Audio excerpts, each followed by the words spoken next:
Hello, good evening. My name is Grace Noh, and I am the exhibitions manager at Fotografiska New York. Welcome, and thank you for joining us for this special conversation with our guest, Robert Mann. We are live streaming this event, so I would like to say welcome and thank you to our online viewers as well. Fotografiska is the internationally renowned destination for photography, founded in Stockholm in 2010. We have locations in Stockholm, New York, Tallinn, Estonia, and we are opening a space in Berlin in 2022. Guided by the principle of inspiring a more conscious world through photography, Fotografiska has built a safe haven of innovation, inclusivity, and self-expression. It is an absolute delight to have Robert with us this evening. Robert Mann is the founder of Robert Mann Gallery, the first photography gallery to move to the Chelsea area in the 1980s, and now located in Upper East Side. It remains one of the preeminent photography galleries in New York City. The gallery represents artist Julie Blackmon, whose exhibition, Fever Dreams, is currently on view on the third floor here at Fotografiska. And Robert Mann Gallery opened a concurrent exhibition titled Talent Show of Julie Blackmon's latest body of work. Julie Blackmon creates compelling images inspired by her experience of growing up in her hometown in Missouri with the chaos of big families and her role as a mother and photographer. Julie created 4 new works this year during the pandemic, and Robert will reveal what those 4 works are later in the conversation. I'd like to provide a bit more background of Robert's gallery. The gallery was founded in 1985, and with over 30 years of expertise in the field of fine art photography, Robert Mann Gallery plays an important role in exhibiting and establishing a vital dialogue among established master, contemporary, emerging artists, and photography collectors and institutions. The gallery represents many artists and artist estates, including Sig Harvey, Julie Blackmon, and Ansel Adams. It not only represents an international roster of prominent contemporary artists that continue to push the role of photographic medium through unique visions and stylistic innovation, but also presents an outstanding collection of 20th century masters that exemplify photography's important vital role, past. The gallery continues to influence through new discoveries and works to promote and exhibit photography on an international level. Robert will share what it means to be in the gallery business in 2020 and his experience working with artists in long-standing collaborations throughout the years, and what he finds exciting about the masters as well as contemporaries. I'm pleased to have this conversation with you, Robert. Perhaps I'll begin with how you developed your interest in photography and how that led to the beginning of your gallery business. Okay, thank you, Grace. Thank you so much for having me here, and I'm delighted with the partnership we've achieved in hosting the Julie Blackmon exhibition. Well, I guess to start at the beginning, my beginning in the photography world, I started in the 1970s working with a man named Harry Lunn, who was considered one of the pioneers and the groundbreakers in promoting fine art photography, both of classical artists and of contemporary artists as well.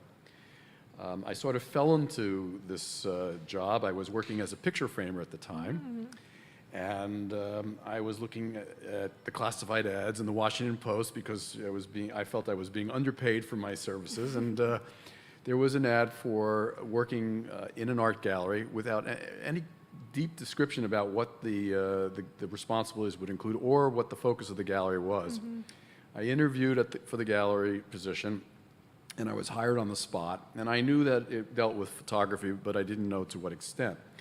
So very quickly, it was revealed to me that I was surrounded by some of the great masters of the day. Ansel Adams, Walker Evans, Robert Frank, William Eggleston. I had known of these artists because I always had a hankering to dabble in photography. When I was young, I learned how to develop film and print, and I had my own darkroom at home. I taught photography briefly in a day camp, but I never had aspirations to be an artist. I knew I didn't have what it took, but I always felt some affinity for the medium. And so when I started working with Harry Lunn, I suddenly was holding all these incredible objects in my hand. I was responsible for framing them, for hanging them, doing exhibitions, and I guess you could say I was at the right place at the right time, because this was in about 1977, and the industry was just starting to take off. And Harry was probably one of a handful of gallerists around the US, maybe around the world, that had a very full-time agenda for promoting photography. And I was there when it was just starting to happen. So I got to meet a lot of these artists, and it was like drinking the Kool-Aid. I couldn't get enough. I mean, I was able to meet Ansel Adams. I was able to, you know, joke with him. I mean, I was completely wet behind the ears, but he was this wonderful bear of a man who was very open and accommodating, and he was friendly. And I remember we had a book signing at the gallery. I don't remember which of his many books he had just come out, but he took me aside and said, Bob, would you mind going out and getting me the following thing? And so I was sent on a mission to procure a very specific type of vodka, which was, I think it was called Zubravka. It was made out of buffalo grass. It was some strange and horrible looking stuff. And that was his drink. That was his favorite drink. So I got to go out, buy the vodka and serve it to him. I was assisting him in the book signage. And I didn't really, I wasn't fully aware of what special access I was being afforded. But over time it grew. And over time of working with Harry Lunn, I had exposure to more and more art and more of these artists. I was given more and more responsibilities. And so I ended up starting to curate shows. I helped with sales. We were networking and sending works of these artists out to other galleries that were springing up around the world. And so I was starting to become familiar with the international photography scene. And it was a great place to sort of, you know, start, hit the ground running. And I was with Lunn for at least 6 or 7 years, and then I was offered the position to come to New York and direct another gallery called Light Gallery, which was also considered one of the pioneering galleries, more for contemporary people like, at that time, contemporary Aaron Siskin, Harry Callahan. They showed Andre Cortege, but they also showed a lot of younger artists. And I did, I stayed at Light Gallery for 2 years, and that was a challenging part of my career because I was responsible for running the entire gallery. I wasn't just working as a preparator. I had a lot on my shoulders, and I was relatively inexperienced and young, but I aged quickly, and I learned quickly what to do, what not to do, and how difficult it is to run an art business, especially in New York, considering the cost of that business, running that business. And then in 1985, sort of enough was enough. I left and I started my own operation. And who was the first photographer that you represented? Well, a number of the photographers that I worked with at Light Gallery left with me. I can't say I stole them necessarily. I think they were all ready to leave. There were circumstances that led to that, but I would say that the first photographer that I took on, that came with me and that I had an incredible relationship with for many years was Richard Misrak. Richard Misrak, who's extraordinarily successful, well-known contemporary artist, he first showed with me at Light Gallery, and it was a very successful first exposure in New York. He was already somewhat established in the Bay Area where he's from, and he left with me. And we continued to work together, I think, for nearly 25 years. Oh, wow. Yeah. Should we show? We have an image We can show right here. Let's see. Yeah. Yeah, maybe you could tell us a little more about this image right here. This is a picture from what was considered his first seminal body of work in color, because he began in black and white. But his first color body of work was called the Desert Cantos. And this is the Santa Fe crossing the painted desert, and it's just, an exquisite landscape photograph. And Richard is known as a landscape artist, but there was always an important subtext to his work. He was deeply concerned about environmental issues, and I really love that about his work. I really like the idea that photography could be something beautiful on the surface, but could also have a message to deliver below. And some of his work over the years was more overt, more politically overt, in terms of tackling issues about the American West and the desecration of the American West, whether it was from radiation, fallout, or like. But so we had a very long and wonderful relationship and working together. In fact, I believe there was 1 or 2 summers where I would get in my Volkswagen camper and I would rendezvous with him somewhere out in the desert when he was in his Volkswagen camper, and I would hang around with him and watch him take pictures. I was intricately involved in that part of the image making process, which I never had that kind of access with any of my artists before. So that was a real treat. That is. I want to go back a little more. So I'm curious to know if there is a particular photograph or maybe a photographer that you encountered in your life that made you want to work in photography, though.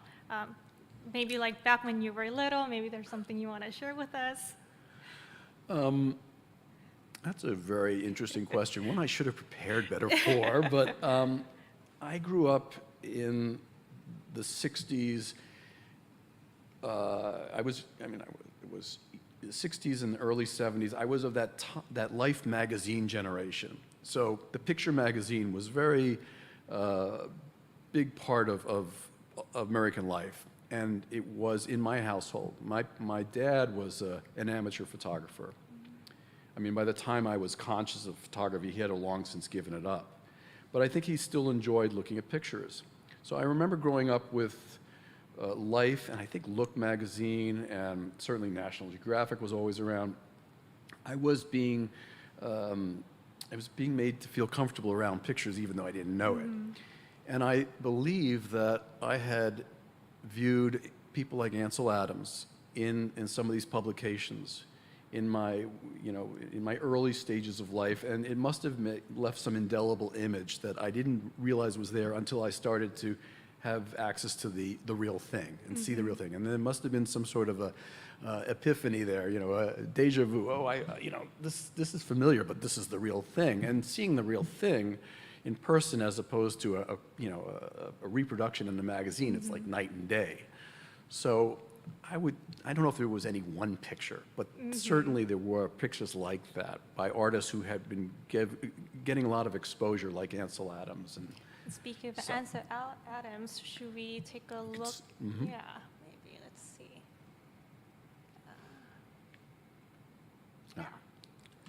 So one of his most iconic works, Mount Williamson from Manzanar. And this was a picture that I might have come across very early in my life because it was in the Family of Man book, which is one of the most famous photography books. It was an exhibition curated at the Museum of Modern Art by Edward Steichen. And it was about humanity all over the world. And as memory serves me, there was only one landscape photo in the entire book because all the other images dealt with people and animals. But this was the one picture that Steichen decided to put in because he felt it had some sort of feeling like the hand of God coming down to start mankind. It was like the birth of mankind. I may be going a little far on this, but that's what I remember. And this was one of the many great Adams that I've had the pleasure of holding in my hands and over the years owning many copies and placing into collections, whether they're museum collections or private homes. So this would certainly have been one of the works that helped launch me. And you, correct me if I'm wrong, but you focus a lot on the 20th century masters in the beginning of your gallery business, correct? Yes. And when did you start maybe paying a little more attention to the contemporary photographers? And if there's anything interesting that you want to share with us. Well, the 20th Century Masters was a great emphasis when I was with Harry Lunn, and there were some contemporary artists that he worked with as well, but that's where I sort of got started, and that's why I have this affinity for for those classical pictures. Then when I moved to Light Gallery, I had access to more contemporary artists, and at that time, I was there between 1983 and 85, these were seasoned contemporary artists, people like Emmett Gowan, and Stephen Shore. So I guess I was sort of I was moving into more contemporary work, unconsciously, but it's sort of moving along with it. And then certainly when I started work with Richard Misrak, and as I shared, I was live and there when the work was being created, that helped propel that interest in being involved with more vital artists, people who were creating works at that moment, and where the pictures might have had some relevance to what was going on in the world right then and there. So we've gone by a couple of other classic artists that maybe we should go. Yeah, so that's an Aaron Siskin, and I was exposed to Aaron's work while I was directing Light Gallery. Aaron, still to this day, is one of my personal heroes. I own a lot of his work. I've been exhibiting his work for many years. He's the great abstract, in my opinion, the great abstract expressionist in photography. And of course, he was part of the abstract expressionist movement. He was friends with Franz Klein and Rothko and Barnett Newman, and he exhibited side by side with them back in the 50s, in the late 40s and in the 50s. They didn't segregate photography from the other arts, so he commingled with them in important exhibitions in galleries and museums. I love how expressive his work is, and I love that he can do what these other masters do, but through photography. Maybe we can. Yeah, Louis Hine. Yes. So Louis Hine was also an artist I was exposed to very early with Harry Lunn. Hine was a documentary photographer who was deeply concerned about social issues and social reform. This is a picture from the Child Labor Committee series that he did in the early 1900s. It was through his documentation of child labor and his pictures being used to campaign for better rules of conduct, of safety when it comes to employing underage children, that all sorts of laws that exist today were passed. But I found the work so riveting. These are young boys. They're probably the ages of 8 to 12 years old. They're smoking, and they're working like 12, 14-hour shifts in factories. They're risking their life in some of these very dangerous settings where there was back in the day before OSHA, there was no safety restrictions at all. I just loved how a picture could bring all that information to you, and it was a different chapter or a different genre of photography that I've stayed connected to all these years. Robert Frank. Yeah. Well, everybody knows Robert Frank, and I had the good pleasure of having met him a number of times and having many of his prints under my charge. He was a Swiss artist who came to the United States and got a Guggenheim and traveled around the United States documenting the kind of America that most Americans back in the cities were unaware of. Every one of his pictures for me was a story in one frame. This was an amazing picture from Platte River, Tennessee that Jack Kerouac wrote about. He found it a very inspirational work. And again, it was an interesting way that a single frame could tell you so much. I mean, I think Kerouac wrote something to the effect that he sees this as a man contemplating his own mind's existence. It's a farmer in his field looking at a cow, but you can read deeply into it. And so another artist who I've worked extensively with over the years. So now this makes me wonder how you met Julie. I mean, now that listening to all your stories, meeting all these masters. So, I mean, you and Julie have this wonderful relationship that exists between you two Yeah. for 12 years? 12 years 12 now. years, yeah. Through the representation of the gallery. So, so maybe you can share with our audience how it all began, and if there was a particular piece that really struck you and made you want to work with Julie. Sure. I remember distinctly because my daughter, Viva, had something to do with it. So as a gallerist, I'm always looking for new talent. If I'm doing my job right, I'm working with the artists I've made commitments to. I'm doing my job to promote them, but I'm always looking for a new voice to add into the family.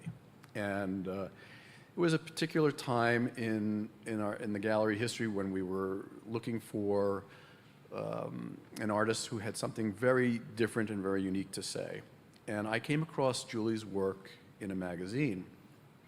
And I don't remember the magazine, but I remember the picture. It was called Baby Toss. Yes. And it's a fantastic picture of a father throwing his child up in the air. And I came across that picture the year that my wife was pregnant with my daughter, Viva.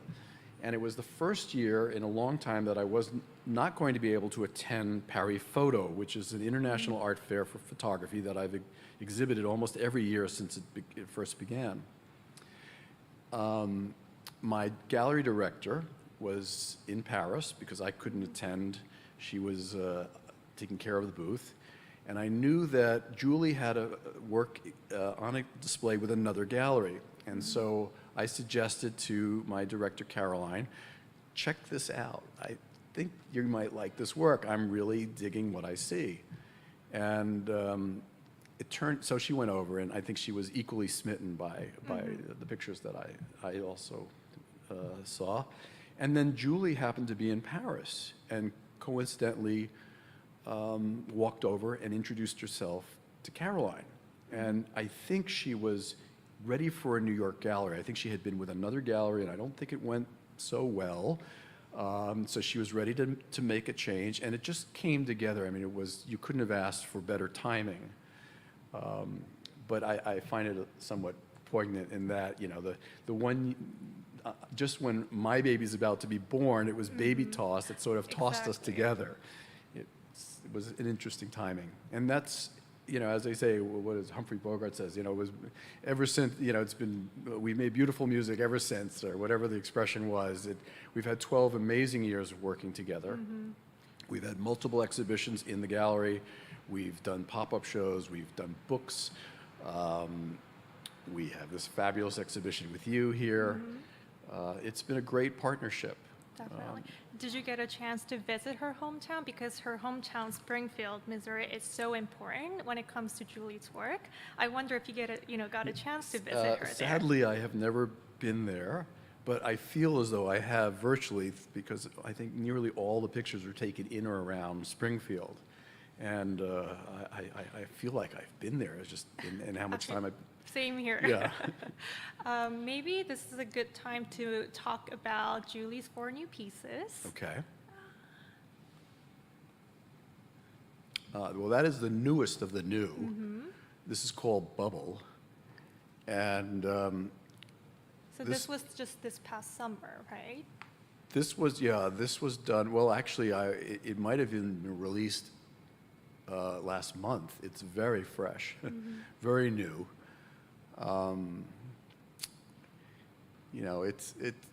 It's a metaphor for the time, the bubble, and I think Julie was channeling how we're all now. I mean, there's many ways to look at this. How we're living in our bubbles. I mean, some of our bubbles are just simply the mask, but it's about protection and of course I don't know if every parent would look at this and feel happy about having their kids sealed into a plastic bubble, but they were standing by with a butcher knife just in case they had to, the Oh zipper my got God. stuck. So, I mean, it's just so Julie. I mean, it's just this playful behavior with, like, I mean, the babies are inside the bubble, and then like all the small little details of fruits here and there. And, because everything is so carefully staged when it comes to Julie. yes. Did she tell you anything about this work? Like, Julie doesn't share much, and it's not because we don't ask her. I think she would, but it's what she likes. I think is to have each viewer bring to her art whatever they're bringing, whatever reference they have, and take away whatever they want. So people get different things out of looking at her work. I don't think she'd be shy to tell you what was going on that day and how all this came to be. But I think the magic is how everybody references her work differently. Pulls out of it what they want on their own. and then the next, I love this one. Yeah. Well, you can see in the bottom left corner the mask, so that Yes. certainly brings it current. And the element of danger is lurking with the knife next to the watermelon and spray paint. But it's such an amazing composition. I mean, she's always found this incredible harmonious balance in the way she puts her models, her props, everything is very carefully placed. It may look as though it was so casual or just, of the moment. But with Julia, I know that every blade of grass practically is there for a reason.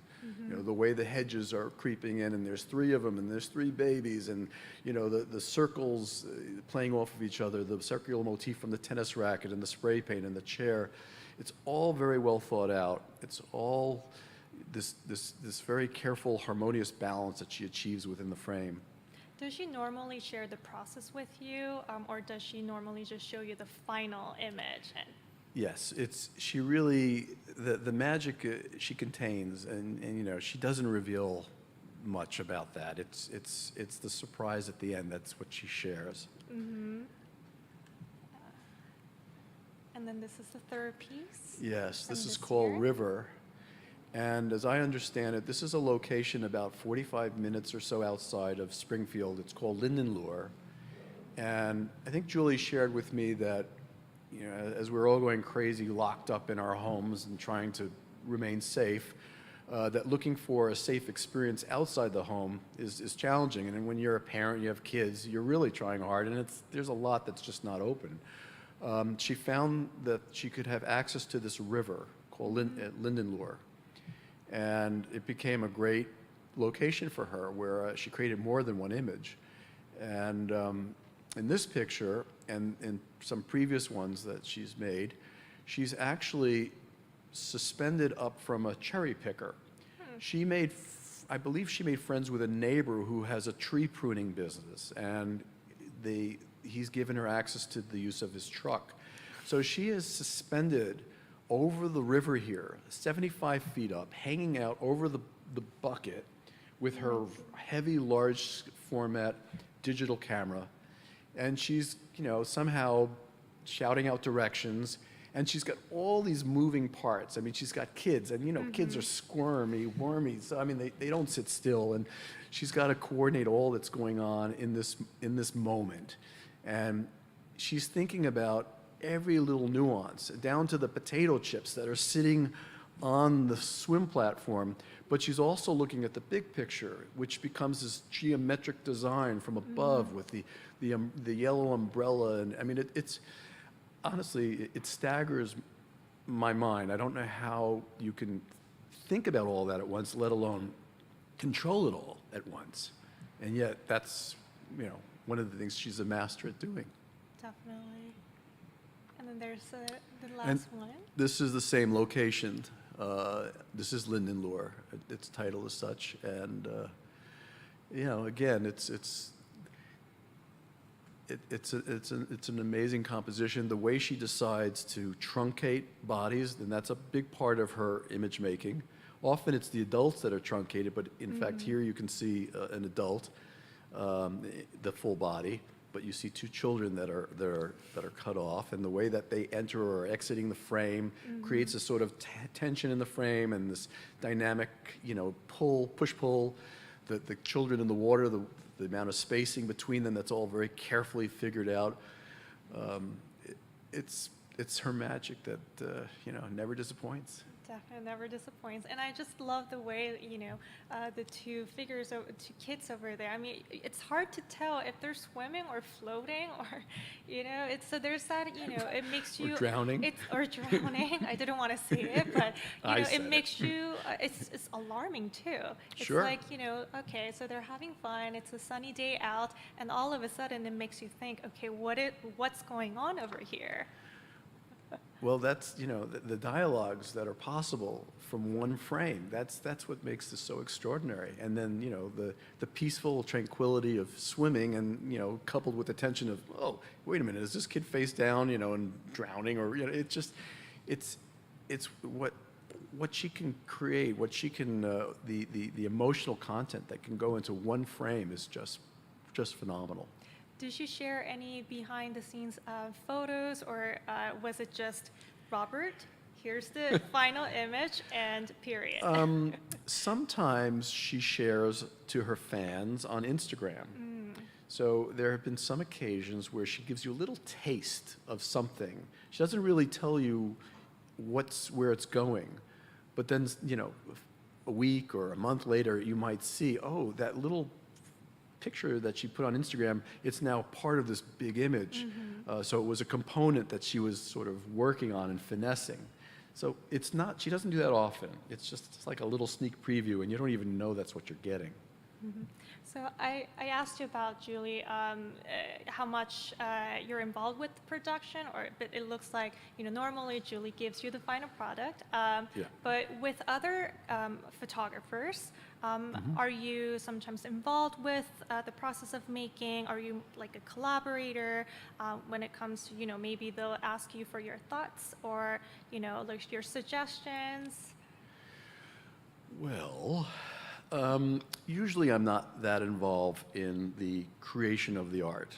And I'm not sure that I would be helpful. I mean, I would like to think that the artists that I've picked to work with, even if they're very young, emerging, that they already have a defined vision or a voice. And that if they need me to help them, that may not be a good partnership that way. In Julie's case, I am completely not involved in any of that. She has mastered this and was mastering it before we started to work together. So, but even with my younger artists, I really don't have much input, or don't need to have much input into the image making. Where I am helpful and where I do give my input is in the marketing. And that would include the format, so size, how big to print it, the editioning, the pricing, possibly, well, not possibly, definitely the presentation, because not all photographs present the same way. Ideally, some may be mounted differently or matted and framed differently. I'm involved in all of that, but not so much in the creative process. Maybe we can now talk about your new gallery location in Upper East Side. So the Chelsea Gallery was open to the public, but now the Upper East Side Gallery is by appointment only. And I know you made the decision to move before the pandemic started, but how has the experience changed for you, especially with the pandemic that has changed the way we communicate with one another? Good question. I'm going to give you a long answer. So I actually, when I left Light Gallery to start my own business, my first gallery was on the Upper East Side, and it was the top floor of a townhouse. And it was a small, intimate space, but it worked, and it was fine. Pictures were relatively small. And at that time, even a big Richard Misrak at that time, what was a big Richard, could fit in that space. But pictures started getting bigger and bigger, and at a certain point, after 14 years on the Upper East Side, I needed more real estate. So that's when I moved to Chelsea. And as you mentioned, I think I was the first photography gallery to move down there. And the space I took over down there was 6,000 square feet, which was enormous. And I don't know what I was thinking, but it worked. We actually had quite a number of really good years in that space. And that was when Chelsea was starting to really boom. It became the epicenter for the art world for New York. Within a few blocks, there was a higher concentration of galleries than anywhere else in the world. And so you had that synergy working with other galleries. And on certain days, certainly during opening receptions when galleries coordinated together, you would get waves and waves of people who would come through. And some of them actually were looking at the art, but you felt like you were part of this huge community, and you felt as though you were benefiting from that synergy and being in that community. And we moved in Chelsea, I guess it was about 8 years ago. We moved to a smaller space when it became evident that 6,000 square feet was a little more than necessary. And we were in another space right off the High Line for a few years. And we may have some pictures of these spaces. Yeah, so this was the space 210 11th Avenue, where I was for quite a few years. And this is an exhibition of one of my artists, Joe Deal. So it was during this time that there was a lot of action in the art world, and having a physical space and having a public gallery made a lot of sense. People would come in, they would look at shows, they would become engaged, they'd ask to see more work, you'd bring them in the viewing room, you'd show them, and you'd sell pictures.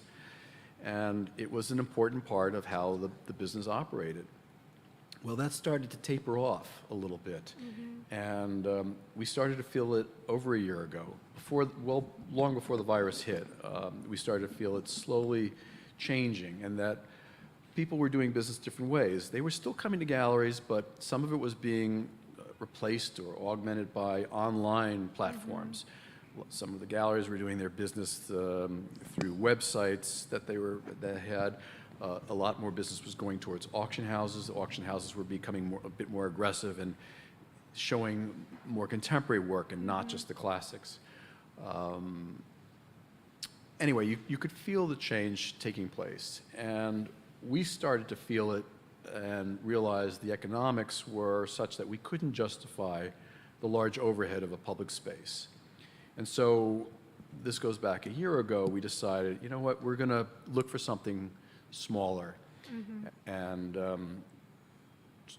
cut our overhead, but still do everything we were doing all along, still supporting our artists. In fact, probably having more time and energy and resources to promote our artists instead of being overly overwhelmed by the overhead. So we did that. We decided to move back to the Upper East Side, kind of go full circle and go back. And in fact, we're in the top floor of a townhouse again, just by coincidence. But we also decided to shed the public access that we had, because along with that comes a tremendous responsibility of having a physical space, having it open to the public, having it staffed, and because it just didn't seem justifiable any longer, because most of the people that were seriously collecting weren't even bothering to see the shows in person. They were already seasoned collectors. You could present to them online, or you could meet with them privately.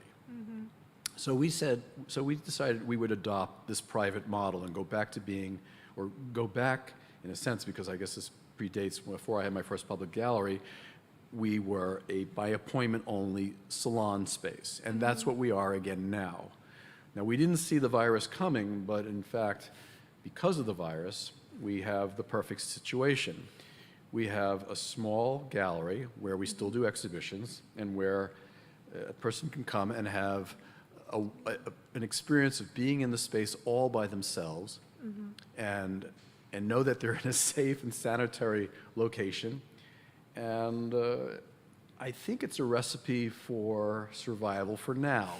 You know, I have been a public gallerist for many, many years.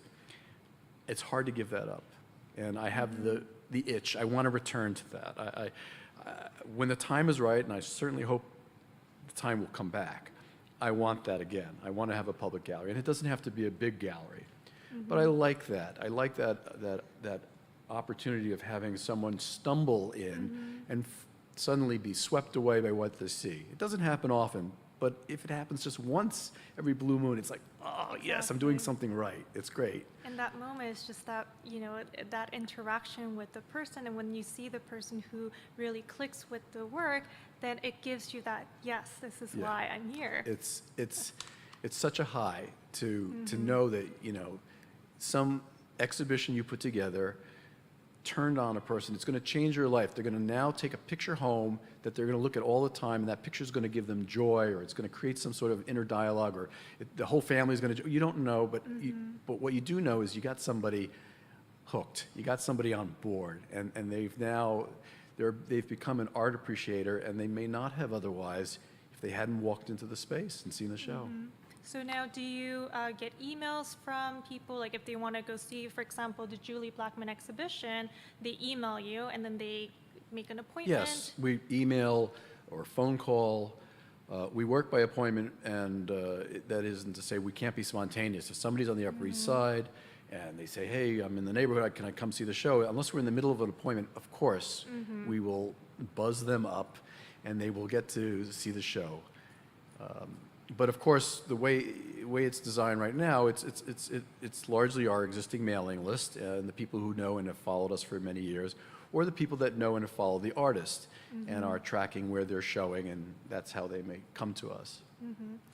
And, so the pandemic has moved our social lives online.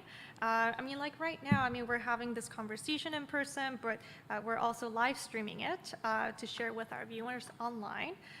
So that's almost becoming the new norm, right? Sadly. Sadly, I know. And I wonder if there has been any change to your search for new artists from in-person studio visits to online discoveries.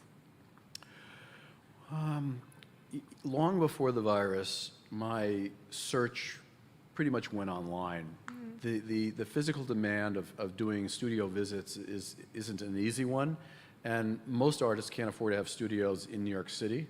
So they're either outside the city or somewhere else on the planet, and the easiest way to convey their work is by sending a file, digital files, or sending me to their website.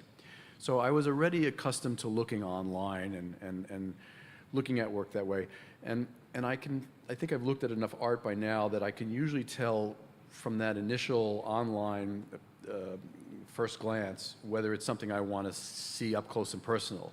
And so that would be the next step, is that if I see something enchanting and I read up about the artist, I would ask to have actual art sent to the gallery, or I would schedule a studio visit, to take it to the next level. But I'm afraid the internet, is going to be with us for forever, and it has provided some opportunities and certainly some shortcuts in our business. It's been a blessing, and it's the only way that some of my colleagues, in fact, are able to stay alive right now. When having a physical space is pointless because you can't be open to the public. I know. And here, we have some photos. These are, yeah. And Perry photo. These are, yes, Parry photo. So as I mentioned earlier, that is the preeminent art fair for photography. It's the best international photography art fair, and it draws exhibitors, museum curators, collectors from all over the world. 120 to 150 exhibitors. It's been taking place in the Grand Palais for many, many years, which is this beautiful and enormous exhibition hall. And it's a great venue to host this fair. And we are there every year, and we try to give a sort of mixed viewing or a cross-section of work. So we have classic work and contemporary work, and we try to integrate them and have some sort of dialogue between them. Here you're looking at works in the foreground by Sig Harvey flanking the two side walls, and they are perhaps interacting with some classical work in the background by Lisette Modell, Diane Arbus, Louis Four. Art fairs are challenging because you're given I don't know, you're renting 100 square feet, 200 square feet, whatever it is, and you're trying to bring your whole shop there and give new customers an idea about the artists you represent. Well, when you represent 40, 50 artists and estates, it's really hard to selectively pick. So we mix it up every year. We do something different, and we try to be fair and give equal exposure to all of our living artists and know that they've had a shot at Paris Photo. And we've done other art fairs around the world over the years. And in New York, there's the fair that we have. It's actually for many years was called just APAD, which is the Association of International Photography Art Dealers. I've been a member since since APAD began. I've been a member, and I've served on the board of directors for about a dozen years. It's a great organization, and it is now partnered with Paris Photo. Had the virus not pulled the plug on it, the first venue here in New York of this new partnership would have taken place this past spring, but unfortunately it did not. So again, these are great places. When art fairs will be allowed to return, they're a wonderful opportunity for people to go and experience a whole cross-section of photography from the very first year of 1839 with daguerreotypes or salt prints up to the most cutting-edge contemporary piece. You'll see it all. Hopefully we'll be able to, go back and enjoy all these art fairs soon. Okay, so I'm going to slightly change the topic here. So fall is the best season for reading, right? Do you agree? So now that we spend more time at home, is there a book that you've recently read or currently reading about photography that you want to share with our viewers? I actually am not reading any book about photography. I'm sorry to disappoint you. And it's hard to read books. My attention span has really changed a lot, especially probably because of the internet. But I have a wonderful tradition in my house, which is that I read to my daughter every night. Oh. So we are now on the third book called The Horse and His Boy, which is by C.S. Lewis. This is from the Chronicles of Narnia. And this is, for me, it's a great escape. I love reading fiction and reading and sharing it with my daughter. So that's one book that I can endorse. I just recently read David Sedaris' last book called Calypso. He's an amazing writer. He writes stories about himself, his family. And this one I picked up because it's sort of about getting to be of a certain age and coming to terms with it, and I kind of identify with some of what he's written. So that's been a good book. But I'm sorry, I haven't read any book recently about photography. So that's fine. Yeah. Okay, well, I think this is a good place to finish this conversation and open up the questions to our audience. But before we open up the questions, please give Robert a big round of applause for being so open and generous in the way he's spoken today. All right. We're not going to circulate a mic, so you're going to have to speak a little louder than usual. So if you guys have any questions,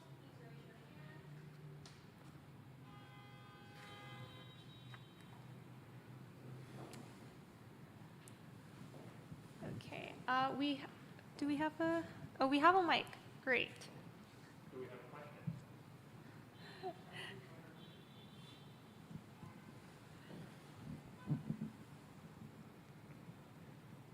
Robert, I wanted to ask you what your feeling on Fotografiska arriving in New York has been, a museum dedicated solely to photography. Is that something you ever imagined? It's a little bit different than the traditional way of showing photography. I am so glad you asked that question.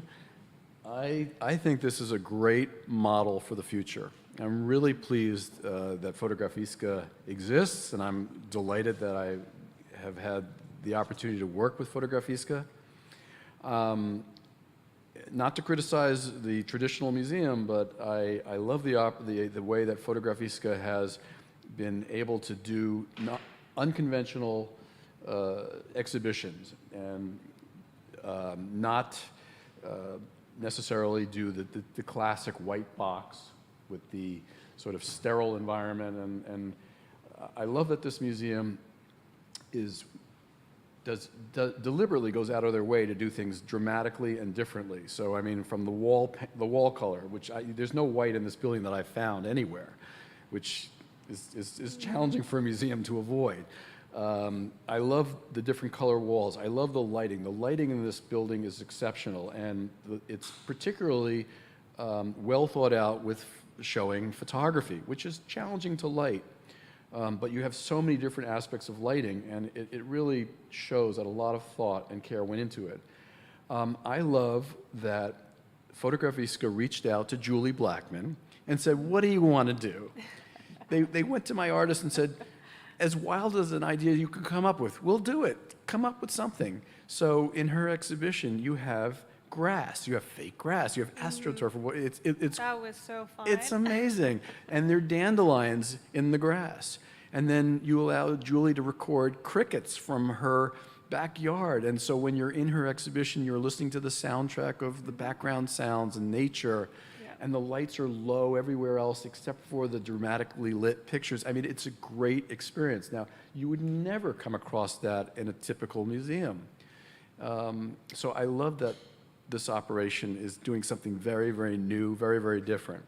I didn't see this coming, to answer your question, but I'm so glad it's here. And I think you're going to create a following. I suspect you're going to affect other institutions that are going to sort of step out of the straight and narrow and take some more chances, which is great. Mm-hmm. We have a question from Vimeo, from Richard, who asks, "What's the best way for a photographer to bring their work to your attention?"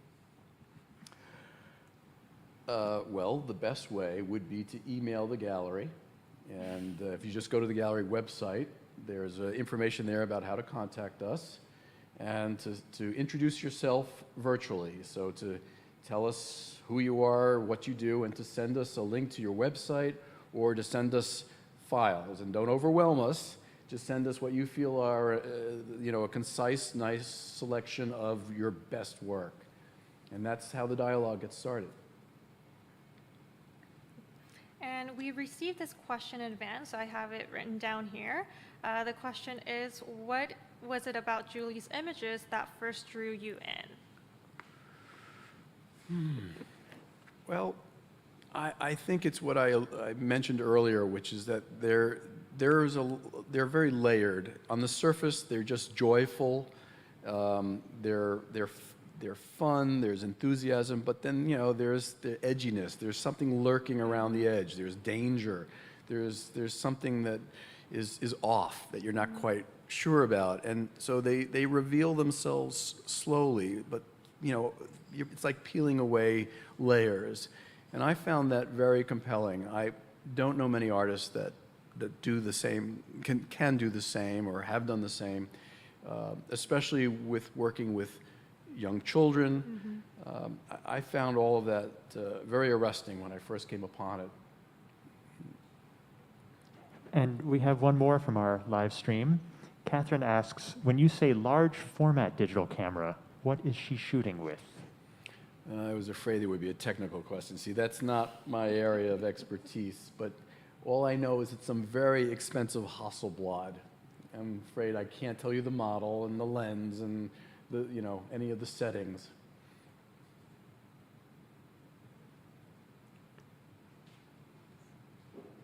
And we have one more from our studio audience.